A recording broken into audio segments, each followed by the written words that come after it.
Hello friends, welcome to delicious kitchen. இன்றைக்கி நாங்கள் மிகவும் சுவையான பூசணிக்காய் கறி எப்படி செய்கிறதுன்னு தான் பார்க்க போகிறோம்.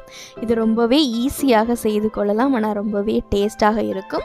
இது நிறைய பேருக்கு தெரிஞ்சிருக்கலாம், ஆனால் தெரியாதவங்களுக்கு இது ரொம்பவே யூஸ்ஃபுல்லாக இருக்குமென்று நான் நினைக்கிறேன். அதோடு நான் ஒரு vlogging சேனலும் புதுசாக ஸ்டார்ட் பண்ணியிருக்கிறேன்.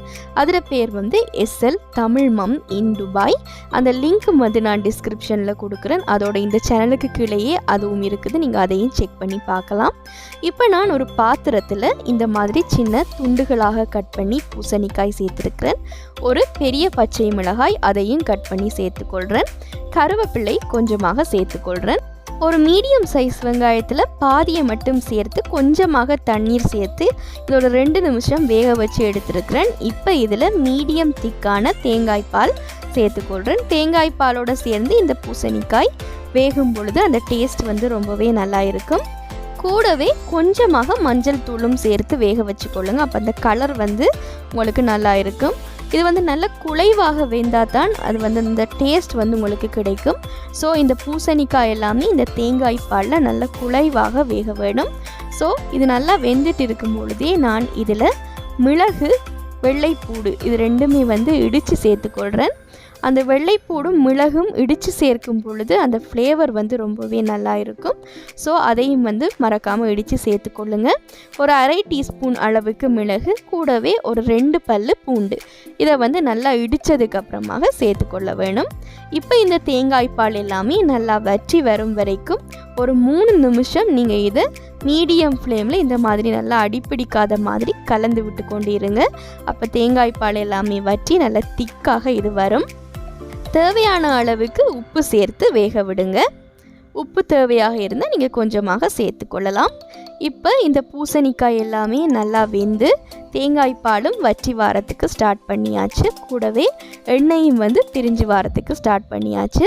இந்த டைமில் லாஸ்ட்டில் ஸ்டவ் ஆஃப் பண்ணுறதுக்கு முதல்ல ஒரு பாதி எலுமிச்சம்பழத்தினுடைய ஜூஸ் சேர்த்துக்கொள்கிறேன். இது புளிப்பு டேஸ்ட்டை கொடுக்கறதுக்காக. இது நல்ல வாசனையும் கொடுக்கும். ஸோ அதையும் சேர்த்து நல்லா கலந்ததுக்கு அப்புறமாக நீங்கள் ஸ்டவ்வை ஆஃப் பண்ணிடலாம். இதுக்கு நாங்கள் இப்போ தாளித்து சேர்த்து கொள்ளலாம். இப்போ தாளிக்கலாம். அதுக்காக நான் எண்ணெயை சூடாக்கி கொள்கிறேன். அதில் வெங்காயம் சேர்த்துக்கொள்கிறேன். நல்லா நீள வாக்கில் ஃபைனாக கட் பண்ணி சேர்த்துக்கொள்ளுங்க. கூடவே ஒரு கொத்து கருவேப்பிலையும் சேர்த்துக்கொள்ளலாம். இது எல்லாமே நல்ல பொன்னிறமாக வதங்கும் வரைக்கும் வதக்க வேணும். நான் தேங்காய் எண்ணெயில் தாளிக்கிறேன். நீங்கள் என்ன எண்ணெயில் வேண்டாலும் தாளிக்கலாம். வெங்காயம் நல்லாவே கலர் சேஞ்ச் ஆகி நல்ல கோல்டன் ப்ரௌன் கலருக்கு வரும் வரைக்கும் இதை நாங்கள் நல்லா ஃப்ரை பண்ண வேணும். இப்போ வெங்காயம் நல்லா வதங்கினதுக்கு அப்புறமாக 1/2 டீஸ்பூன் அளவுக்கு கடுகு, ஒரு 1/4 டீஸ்பூன் அளவுக்கு சீரகம், கூடவே ஒரு 5 வெந்தயம் இது எல்லாத்தையுமே சேர்த்து நல்லா பொரிய விடலாம்.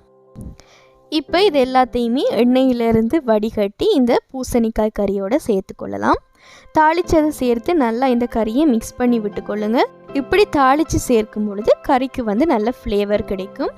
ஸோ இது ரொம்பவே ஈஸியான ஒரு ரெசிபி தான், ஆனால் கொஞ்சம் டிஃப்ரெண்ட்டான ரெசிபி. ஸோ கண்டிப்பாக நீங்கள் இதுக்கு முதல் இந்த மாதிரி ட்ரை பண்ணினது இல்லாட்டி கண்டிப்பாக ஒரு முறை ட்ரை பண்ணி பாருங்கள், உங்களுக்கு ரொம்பவே பிடிக்கும். ஸோ இந்த ரெசிபி உங்களுக்கு பிடிச்சிருக்கு மட்டும் நான் நம்புகிறேன். பிடிச்சிருந்தா மறக்காமல் உங்களுடைய ஃபீட்பேக்கை எனக்கு கமெண்ட்ஸில் தெரியப்படுத்துங்க.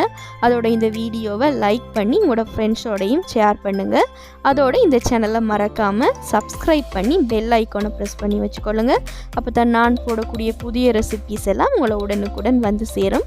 அதோடு என் புது வ்ளாக் சேனலையும் சப்போர்ட் பண்ண விரும்புகிறீங்களா இருந்தால் மறக்காமல் அதையும் செக் பண்ணி நீங்கள் சப்ஸ்கிரைப் பண்ணிக்கொள்ளலாம். தேங்க்யூ ஃபார் வாட்சிங்.